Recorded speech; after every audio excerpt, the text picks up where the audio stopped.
Caitlin Clark hits WNBA's rock bottom as fans still show support for Indiana Fever star. Remember when Caitlin Clark basically pulled up shots from the parking lot 3 times in a row against the Liberty? She then said, "It's always good to see the ball go through the hoop. Then I came down and shot another one. Then I came down and shot another one." And that gives you a lot of confidence.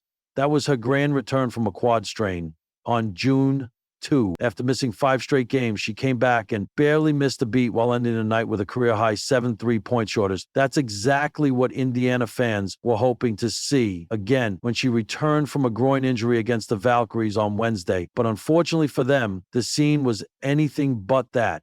In fact, the night came with a triple sting for Indiana. The Fever lost 61-80 while shooting just 30.9% from the field. They converted 21 of 68 attempts, and that's their worst offensive outing since 2019. However, that's not the only stat earning its place in the league's Hall of Shame. Wednesday marked the day when Caitlin Clark went a combined 3 for 28 from 3 over her last 4 games. And according to ESPN, that 10.7% marks the worst 3-point field goal percentage over a 4-game span in WNBA history. With a minimum of 25 attempts, she is clearly in a slump, and here's what she said about it. "It felt good to be out there. It's going to take me a second to get my win back." And most fans are standing by their star, but are all willing to wait it out. Let's take a look. Support remains strong for Caitlin Clark. Most fans were quick to rally behind Caitlin Clark. They showed empathy, especially after she addressed her lingering recovery from the groin injury. Tagging on a hurt player, "So funny, LMAO. Y'all look for anything to tear her down," said one netizen. And it's really the bare minimum to be considerate towards a person who's battling through one of the worst phases of their life.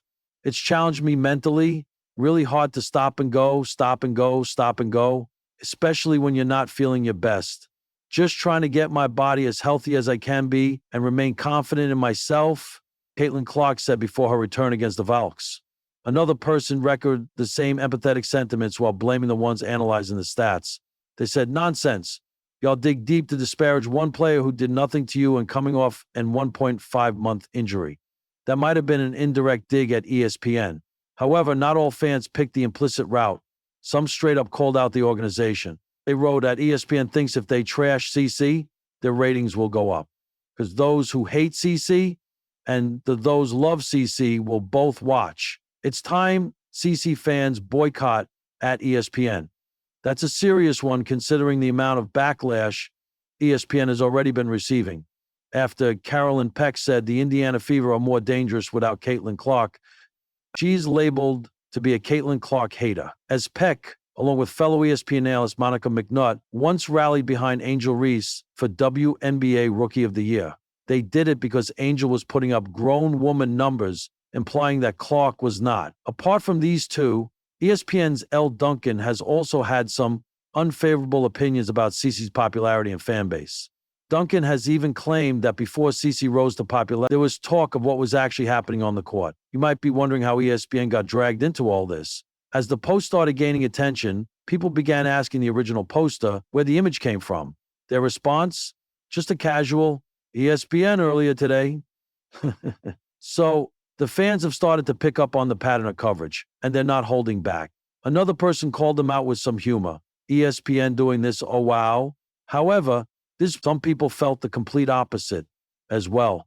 They are demanding more coverage of this stat line. It showed when one person wrote, "I want to see the memes, reels, videos, and bets for her. Keep that same energy for the face of the league." 9th best guard sounds too high if you ask me. According to the W Players All-Star votes, Caitlin Clark fell to 9th overall position as a guard, even below her teammate Kelsey Mitchell. Now, some people think she doesn't deserve that spot either. Pretty ironic if you ask us, considering that fans' votes made her rank 1 overall by a margin of 117,506 votes. Yet, some people called out those very fan voters, writing, "But yet she's an all-star starter and captain while only playing, 9-10 games? Really, people?" There have been conversations floating around about how Paige Buchers deserved to rank higher than CC, especially considering the WNBA players ranked her higher at 4th. The CC vs. Paige narrative has been gaining a lot of traction lately, especially ever since a contestant on Jeopardy mistakenly guessed Paige Bueckers to be Caitlin Clark. Seems like she is the latest replacement for Angel Reese as a rival, coming to Reese because no comment section under Caitlin Clark's posts that can miss a mention of her. It got proven, as one person wrote, imagine if Angel Reese did that. They highlighted the fact that most of the viewers and media would have made a big fuss about it. However, lucky for Reese, she has lately been making history both on and off the court. She recently became the sixth WNBA player to appear on the cover of NBA 2K, the NBA 2K 26 WNBA edition. After that, she wrote "Cover Girl, thank you" on X, as fans hyped her up to the max. You see the pattern here? How quickly does the perspective shift depending on the moment? If there's one thing we've learned, it's that nothing stays certain for long. Caitlin Clark sat motionless on the end of the bench, eyes fixed on the hardwood floor. Her signature fire, the defiant confidence that made her a college legend, flickered quietly in her expression. The Indiana Fever had just suffered their fifth loss in 6 games, and for the first time since entering the WNBA, Clark looked like the weight of the league had finally landed squarely on her shoulders. Her stat line was modest: 6 points, 4 assists, 3 turnovers. But the numbers barely told the story. She had been doubled at the perimeter, muscled in the paint, and frustrated into rush decisions. Her shots rimmed out, her passes found the wrong hands, and the scoreboard told a tale more brutal than the box score ever could. Some were already calling it rock bottom.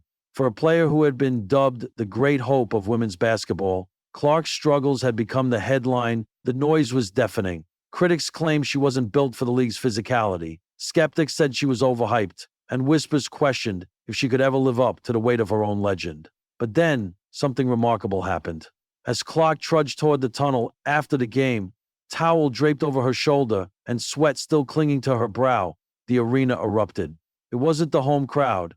It was a sea of voices, fans wearing Fever jerseys, Iowa gear, and even rival team colors. Young girls held up signs, "We believe in Caitlin, Queen Clark forever," and one simple message in glitter glue: "It's just a chapter, not the ending." She paused. She didn't wave, didn't pose for the cameras. Instead, she looked around, her eyes scanning the crowd with disbelief, and then a slow smile crept across her face. Noticed her. It was small, but it was there. Because while Caitlin Clark may have hit her lowest point as a professional, the people who truly saw her never looked away.